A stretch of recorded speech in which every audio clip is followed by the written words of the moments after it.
नमस्ते प्रणाम। हम गायक रंजय लाल यादव आई रोज के बीच में एगो गीत गा के सुना रहल बानी और गलती हुई तो माफ़ करब जा। अच्छा लगे तो जरूर लाइक शेयर कमेंट जरूर करब। आज चैनल के सब्सक्राइब जरूर करब। गीत कैसे बा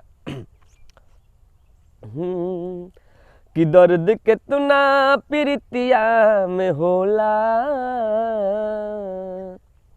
दर्द कितना प्रीतिया में होला, प्रेम के कौनो रोगी बताई।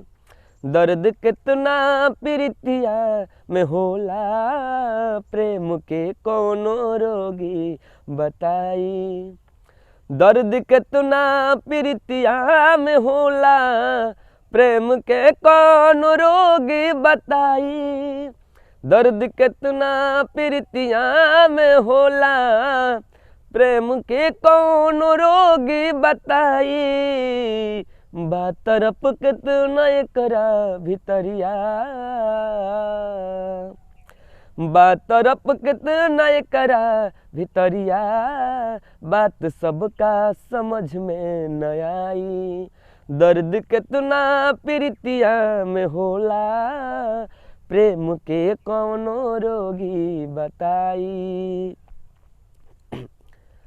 लोर कैसे न अखिया से ढरकी, जवन अखियान में प्यार के बसेरा। लोर कैसे न अखिया से ढरकी, जवन अखियन में प्यार के बसेरा। भेंट जब ले न होई दिलबर से,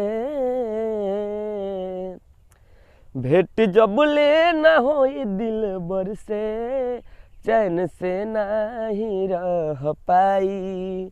दर्द कितना प्रीतिया में होला, प्रेम के कौनो रोगी बताई।